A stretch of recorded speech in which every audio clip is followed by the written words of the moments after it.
Assalamualaikum warahmatullahi wabarakatuh. Kami dari kelompok 2 dan kami ingin mempresentasikan materi tentang akuntansi dan standar keuangan, kerangka dasar konseptual. Untuk bab 1 bakalan dibaca sama Kak Raihan. Baik, untuk bab 1, akuntansi dan dasar dan standar akuntansi keuangan. Tujuan pembelajaran. Yang pertama, mahasiswa mampu menjelaskan pengertian akuntansi. Yang kedua, mahasiswa mampu menjelaskan pengelompokan akuntansi sektor mikro dan akuntansi sektor makro. Yang ketiga, mahasiswa mampu menjelaskan mengapa standar akuntansi keuangan diperlukan dan mengenal badan menyusun serta proses penyusunan standar akuntansi keuangan. Yang keempat, mahasiswa memahami gerakan konvergensi IFRS. Yang kelima, mahasiswa mampu memahami IASC atau IASB dan IAS dan IFRS. Yang keenam, mahasiswa mampu memahami DSAK dan SAK. Yang ketujuh, mahasiswa mampu memahami keterbatasan laporan keuangan. Dan yang ke-8, mahasiswa mampu memahami tantangan akuntansi keuangan. Selanjutnya ada apakah akuntansi itu? Banyak rumusan yang diberikan oleh para akademisi dan praktisi. Salah satu pengertian akuntansi dirumuskan oleh Accounting Principles Board atau APB dan American Institute of Certified Public Accountants atau AICPA. Jadi APB jadi APB dan AICPA menjelaskan pengertian akuntansi sebagai suatu aktivitas atau kegiatan pelayanan yang fungsinya terutama untuk memberikan informasi kuantitatif, terutama bersifat keuangan dari suatu entitas ekonomi dengan maksud berguna untuk pengambilan keputusan ekonomi dalam memilih secara bijak di antara alternatif tindakan. Jadi, bila kita memberikan rumusan pengertian berdasarkan pendekatan sistem, maka dapat dikatakan akuntansi adalah suatu sistem informasi keuangan yang bertujuan untuk menghasilkan dan melaporkan informasi yang relevan bagi berbagai pihak yang berkepentingan. Selanjutnya ada akuntansi sektor mikro, akuntansi bisnis yang bersifat multidimensi, akuntansi keuangan atau financial accounting bertujuan menghasilkan informasi keuangan suatu entitas yang berguna bagi para pemangku kepentingan sebagai pengguna laporan keuangan. Akuntansi manajemen atau manajemen accounting yang bertujuan mengolah, menghasilkan, dan melaporkan informasi keuangan kepada manajemen yang berguna dalam perencanaan, pelaksanaan, dan pengendalian kegiatan usaha. Akuntansi pajak atau tax accounting adalah bidang akuntansi yang bertujuan menghitung dan melaporkan objek pajak agar kewajiban pajak dapat dihitung, dilaporkan, dan dibayar sesuai dengan peraturan perpajakan yang berlaku. Selanjutnya ada akuntansi biaya atau cost accounting adalah sehubungan dengan bidang akuntansi manajemen yang bersifat dinamis dan bervariasi. Akuntansi organisasi nirlaba atau accounting non-for-profit organization. Selanjutnya ada akuntansi sektor makro. Akuntansi sektor makro adalah akuntansi yang mengelola dan melaporkan informasi keuangan di bidang makro, yaitu negara, bagian negara, pemerintah, bagian pemerintah atau masyarakat. Akuntansi makro terdiri atas yang pertama ada akuntansi pemerintahan atau governmental accounting. Adalah mutlak penting dalam rangka pertanggungjawaban keuangan publik oleh pemerintah kepada rakyat. Yang kedua ada akuntansi pendapatan nasional atau national income accounting. Adalah sistem informasi di sektor makro sangat penting untuk menghitung dan melaporkan berbagai indikator ekonomi makro. Yang ketiga akuntansi lingkungan atau environmental accounting yang relatif masih baru dikenal, dikembangkan, dan dipraktekkan di mancanegara, terutama negara maju, sedangkan di negara berkembang masih sangat kurang diperhatikan.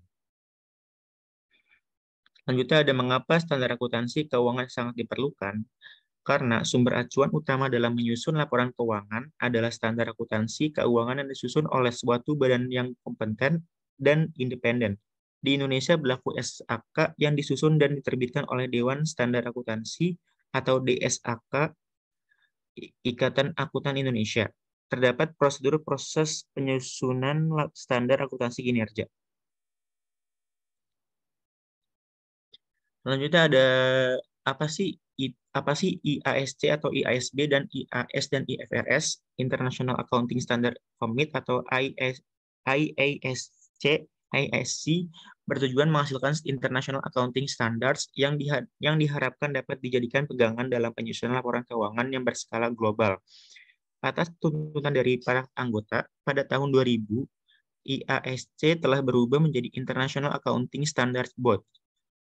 Dan standar yang dihasilkan juga setelah berubah dari IAS menjadi International Financial Reporting Standards, IFRS berkewajiban menyediakan dana untuk pembelanjaan kegiatan IASB dan juga bertanggung jawab mengangkat anggota IASB dan the International Financial Reporting Interpretation Committee. Selanjutnya ada DSAK dan SAK. DSAK adalah salah satu badan dalam IAI yang mempunyai tugas melakukan perumusan, pengembangan, dan pengesahan hal-hal yang terkait dengan standar akuntansi keuangan atau SAK, dan menjawab pertanyaan dari pemerintah, otoritas, asosiasi, dan lembaga luar negeri yang terkait dengan SAK. Dalam hal dipandang perlu berdasarkan pertimbangan DSAK. Anggota DSAK saat ini berjumlah 9 orang, terdiri dari seorang ketua merangkap anggota, 1 orang wakil ketua merangkap anggota, dan 7 orang anggota. Masa kerja anggota DSAK adalah 4 tahun. Selanjutnya ada tantangan akuntansi keuangan. Isu dan tantangan pelaporan keuangan yang sedang dihadapi akuntansi keuangan adalah antara lain, yang pertama, secara geografis, wilayah pelaporan keuangan menjadi semakin luas. Yang kedua, dari segi dimensi waktu, perkembangan teknologi informasi, komunikasi, dan transportasi menyebabkan jarak waktu semakin pendek dan kritis. Dan tempo pergerakan transaksi dan kejadian keuangan semakin dinamis. Yang ketiga, keadaan dunia bisnis yang semakin kompleks dan dinamis menuntut jenis dan mutu informasi yang dibutuhkan semakin meningkat tajam. Yang keempat, fluktuasi moneter mengakibatkan laporan keuangan yang disusun dengan asumsi nilai uang yang stabil menjadi diragukan kegunaannya. Yang kelima, konvergensi IAS atau IFRS menghasilkan standar akuntansi dan pelaporan keuangan nasional harus mengikuti perkembangan global. Yang keenam, penyusunan SAK kadang-kadang mendapatkan tekanan kepentingan politik tertentu. Yang ketujuh, perkembangan ekonomi moneter dan bisnis yang sangat dinamis telah menimbulkan banyak tantangan atas beberapa asumsi dan konsep dasar yang mendasari penyusunan SAK. Yang kedelapan, otoritas yang berwenang menyusun SAK telah menjadi isu yang hangat dan penting. Dan yang terakhir, perkembangan IFRS menunjukkan tren yang semakin mendekati standar akuntansi yang berlaku di negara industri maju, khususnya US GGAP. Padahal keadaan ekonomi, moneter, dan sistem hukum negara berkembang belum tentu sama dengan negara industri maju, khususnya Amerika Serikat. Selanjutnya ada keterbatasan laporan keuangan. Laporan keuangan yang disusun berdasarkan standar akuntansi keuangan mempunyai beberapa keterbatasan yang seharusnya didasari oleh para penyusun, penerima, dan pengguna laporan. Yang pertama, laporan keuangan semata-mata merupakan potret atau rekaman sejarah, yaitu tentang keadaan dan peristiwa masa lalu dan tidak dapat digunakan sebagai bola kaca untuk meramalkan keadaan di masa yang akan datang. Bila tidak dilengkapi data dan informasi lain yang diperlukan untuk membuat analisis proyeksi masa depan. Yang kedua, akuntansi melakukan pencatatan, perhitungan, dan pelaporan dengan menggunakan satuan uang sebagai denominator atau alat ukur. Namun, tidak semua hal dapat diukur dengan nilai uang, dan nilai uang juga cenderung tidak stabil. Yang ketiga, konsep dasar akuntansi keuangan ada kalanya tidak sejalan atau bertentangan dengan aspek hukum. Misalnya, konsep makna lebih penting dari bentuk. Substance over form. Yang keempat, laporan keuangan disusun berdasarkan standar akuntansi keuangan yang dalam berbagai standar memperbolehkan beberapa alternatif metode akuntansi yang menyebabkan laporan keuangan perusahaan yang berbeda tidak selalu dapat diperbandingkan. Ya, itu penjelasan bab 1. Mungkin bab 2 bisa dijelaskan oleh Jasmine. Ya, bab 2 ini materinya adalah kerangka dasar. Tujuan pembelajarannya adalah mahasiswa mampu memahami pengertian tentang kerangka dasar penyusunan dan penyajian laporan keuangan syariah, dan laporan keuangan berbasis etap. Mahasiswa mampu memahami tujuan laporan keuangan, mahasiswa mampu memahami asumsi dasar laporan keuangan, mahasiswa mampu memahami karakteristik kualitatif laporan keuangan, mahasiswa mampu memahami unsur-unsur laporan keuangan, mahasiswa mampu memahami konsep modal dan pemeliharaan ekuitas modal, dan yang terakhir, mahasiswa dapat mengetahui isu terakhir tentang kerangka dasar. Pengertian kerangka dasar. FASB memberikan pengertian tentang kerangka dasar sebagai suatu sistem pemahaman tentang beberapa tujuan dan landasan terpadu yang mampu merintis standar yang konsisten dan menjelaskan sifat, fungsi, dan batasan akuntansi keuangan dan laporan keuangan. Kerangka dasar penyusunan dan penyajian laporan keuangan berisi konsep-konsep dasar yang melandasi penyusunan standar akuntansi keuangan yang berlaku. Tapi, kerangka dasar bukan merupakan standar akuntansi keuangan. Dalam praktik, harus diutamakan standar akuntansi keuangan.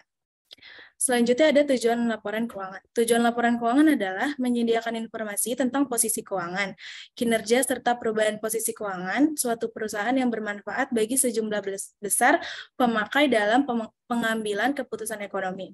Stakeholders yang menggunakan informasi keuangan tersebut antara lain meliputi investor atau calon investor, kreditur atau calon kreditur, rekanan pelanggan, karyawan, badan pemerintah, dan publik. Karena kepentingan stakeholder tersebut tidak selalu sama dan kadang-kadang mungkin bertentangan, maka informasi keuangan yang dihasilkan adalah bersifat umum dan diusahakan netral, objektif, dan transparan. Laporan keuangan yang bertujuan umum tidak mungkin memenuhi semua informasi yang relevan untuk masing-masing pengguna laporan keuangan dalam pengambilan keputusan. Untuk mengambil keputusan ekonomi secara bijak, stakeholders memerlukan laporan keuangan dalam rangka mempertanggungjawabkan manajemen atau stewardship dan memahami, menganalisis keadaan posisi keuangan suatu entitas pada suatu tanggal tertentu, mengevaluasi kemampuan entitas, menghasilkan laba usaha selama suatu periode tertentu, serta kas dan setara kas dalam waktu yang dapat dipastikan. Selanjutnya, asumsi dasar. Asumsi dasar penyusun dan penyajian laporan keuangan adalah dasar akrual atau accrual basis dan kelangsungan usaha atau going concern. Dasar akrual berarti sesuatu transaksi atau kejadian dibukukan dan dilaporkan pada saat terjadinya dan mempunyai dampak atas sumber daya dan atau kewajiban suatu entitas, dan tidak semata-mata berdasarkan saat terjadinya penerimaan atau pengeluaran kas atau setara kas. Kelangsungan usaha yaitu laporan keuangan yang biasanya disusun atas dasar asumsi going concern dan akan melanjutkan usahanya di masa depan. Asumsi kelangsungan usaha sangat penting mendasari penyajian wajar suatu laporan keuangan agar tidak menyesatkan pengguna informasi tersaji.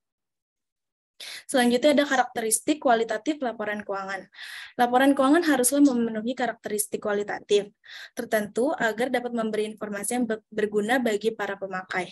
Terdapat 4 karakter kualitatif pokok. Di antaranya, 1. Dapat dipahami atau understandability. Pemakaian diasumsikan memiliki pengetahuan yang memadai tentang aktivitas ekonomi dan bisnis, serta asumsi dan konsep yang mendasari penyusunan laporan keuangan. Yang kedua, relevan. Informasi memiliki kualitas relevan kalau dapat mempengaruhi keputusan ekonomi pemakai dengan membantu mereka mengevaluasi peristiwa masa lalu, masa kini, atau masa depan. Yang ketiga, materialistis. Materialitas merupakan tolak ukur apakah suatu informasi dianggap relevan. Materialitas juga tergantung pada besarnya pos atau kesalahan yang dinilai sesuai dengan situasi khusus. Yang keempat, keandalan. Informasi dikatakan berkualitas, andal, jika bebas dari pengertian yang menyesatkan, kesalahan material, dan dapat diandalkan pemakainya sebagai penyajian yang tulus atau jujur tentang suatu yang seharusnya disajikan. Selanjutnya ada unsur-unsur laporan keuangan. Terdapat 5 unsur pokok laporan keuangan, yaitu aset, liabilitas, dan ekuitas, yang merupakan unsur laporan posisi keuangan atau neraca, dan pendapatan dan beban yang merupakan unsur laporan laba rugi. Batasan pengertian pengakuan atau recognition tentang keberadaan dan pengukuran atau measurement tentang jumlah adalah sangat penting untuk memahami akuntansi keuangan dengan baik. Selanjutnya ada konsep modal dan pemeliharaan modal. Konsep pemeliharaan modal berkaitan dengan laba dan memberikan dasar rujukan dalam perhitungan laba rugi. Pemahaman konsep ini penting untuk membedakan pengertian imbalan modal entitas dan pengembalian modal. Imbalan modal entitas adalah laba atau keuntungan yang dihasilkan atas modal yang diinvestasikan pada entitas. Sedangkan pengembalian modal merupakan penarikan kembali modal oleh pemilik. Konsep pemeliharaan modal keuangan mengukur modal dalam satuan moneter nominal dan laba merupakan kenaikan dalam modal uang nominal selama periode usaha, sedangkan konsep pemeliharaan modal fisik mengartikan laba sebagai adanya kenaikan modal dalam kapasitas produktif fisik selama suatu periode usaha. Pemilihan dasar pengukuran dan konsep pemeliharaan modal akan menentukan modal akuntansi yang digunakan dalam penyusunan laporan keuangan. Selanjutnya ada isu terakhir tentang kerangka dasar. Dalam era globalisasi, timbul kebutuhan untuk mengkonvergensikan SAK mancanegara yang semula sangat beragam. Peran IASB sebagai penyusun IAS atau IFRS sangatlah penting. Tapi peran Badan Penyusun Standar Akuntansi Negara Industri Besar, terutama FASB, dari Amerika Serikat terakhir juga sangat berpengaruh melalui program kerjasama dengan IASB. Selanjutnya ada bab 3, materinya siklus akuntansi, dan pertama akan dijelaskan oleh Kak Raihan. Silakan, Kak. Baik, tujuan pembelajarannya yang pertama mahasiswa mampu memahami persamaan akuntansi atau accounting equation. Yang kedua, mahasiswa mampu memahami tata buku berpasangan atau double entry bookkeeping. Yang ketiga, mahasiswa mampu menjelaskan siklus akuntansi atau accounting cycle. Yang keempat, mahasiswa mampu memahami transaksi dan kejadian atau transaction and events. Yang kelima, mahasiswa mampu memahami ayat jurnal atau journal entries. Yang keenam, mahasiswa mampu memahami fungsi dan peran buku besar atau ledger. Yang ketujuh, mahasiswa mampu memahami penyusunan neraca percobaan atau trial balance. Yang kedelapan, mahasiswa mampu memahami fungsi ayat jurnal penyesuaian atau adjusting entries. Yang kesembilan, mahasiswa mampu memahami fungsi kertas kerja atau worksheet. Yang ke-10, mahasiswa mampu memahami fungsi ayat jurnal penutup atau closing entries. Dan yang terakhir, mahasiswa mampu memahami fungsi ayat jurnal balik atau reversing entries. Next. Selanjutnya ada persamaan akuntansi atau accounting equation.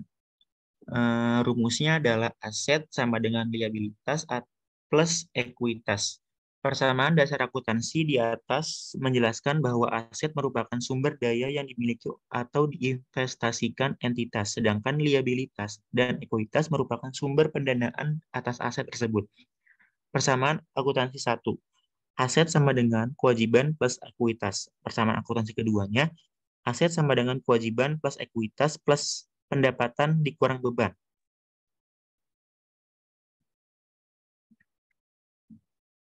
Selanjutnya ada tata buku berpasangan atau double entry bookkeeping. Tata buku adalah sesuatu metode pembukuan dalam proses akuntansi yang berlandaskan pada persamaan akuntansi dan konvensi, debit dan kredit. Setiap transaksi atau kejadian yang berdampak keuangan dibukukan dengan mendebit dan mengkredit unsur laporan keuangan. Unsur laporan keuangan terkait aset, liabilitas, ekuitas, pendapatan, atau beban secara berpasangan. Jumlah pembukuan debit dan kredit setiap kali harus seimbang dalam jumlah yang sama. Selanjutnya ada siklus akuntansi atau accounting cycle. Siklus akuntansi adalah suatu rangkaian proses akuntansi, mulai dari timbulnya suatu transaksi atau kejadian, dicatat dan diolah dalam berbagai media akuntansi sampai akhirnya tersusun menjadi laporan keuangan. Selanjutnya ada transaksi dan kejadian atau transaction and events. Peristiwa yang mempunyai dampak keuangan adalah objek akuntansi yang harus dibukukan dan dilaporkan. Transaksi adalah peristiwa keuangan yang terjadi antar dua pihak atau jual beli, pinjam meminjam, dan lain-lain. Kejadian adalah peristiwa keuangan yang terjadi pada entitas sendiri atau proses produksi atau pengolahan bahan baku hingga pengasuhan barang jadi. Keuntungan atau kerugian atas saldo kas valuta asing pada suatu waktu, dan lain-lain. Selanjutnya ada fungsi dan peran buku besar atau ledger and general ledger. Buku besar atau ledger general ledger adalah kumpulan akun aktiva, kewajiban, ekuitas, pendapatan, dan beban, baik berbentuk buku, kumpulan kartu, atau cetakan komputer atau komputer printout. Fungsi dari peran buku besar adalah untuk menyaring dan mengklasifikasikan dampak suatu transaksi atau kejadian pada masing-masing akun terkait. Dalam tata buku berpasangan, buku besar adalah media pokok dalam proses akuntansi. Selanjutnya ada penyusunan neraca percobaan atau trial balance. Langkah awal untuk menyusun laporan keuangan adalah menyusun neraca percobaan dari saldo setiap akun buku besar. Juga merupakan pengecekan pertama tentang kebenaran, keseimbangan, debit, dan kredit proses pembukuan yang dilakukan selama ini. Selanjutnya ada fungsi jurnal penyesuaian atau adjusting entries. Fungsi jurnal penyesuaian adalah memutakhirkan pembukuan menjelang penyusunan laporan keuangan, pembukuan penyusutan aset tetap, penyisihan piutang tak tertagih, pendapatan yang masih harus ditagih atau accrued income, beban yang telah timbul atau accrued expense adalah ayat jurnal penyesuaian yang lazimnya dilakukan.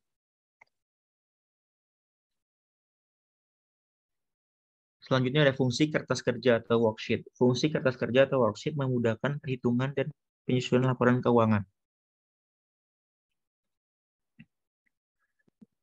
Selanjutnya ada fungsi ayat jurnal penutup atau closing entries. Ayat jurnal penutup perlu dilakukan setelah laporan keuangan suatu periode usaha tertentu untuk menutup semua akun laba rugi. Dengan demikian, perhitungan laba rugi setiap periode dapat dilakukan secara akurat. Yang terakhir ada fungsi ayat jurnal balik atau reversing entries. Ayat jurnal balik perlu dilakukan untuk pembukuan kembali ayat jurnal penyesuaian tertentu dan semata-mata merupakan masalah teknik akuntansi. Sekian presentasi dari kelompok 2. Mohon maaf bila masih ada kesalahan atau kekurangan yang kami sampaikan. Wassalamualaikum warahmatullahi wabarakatuh. Terima kasih.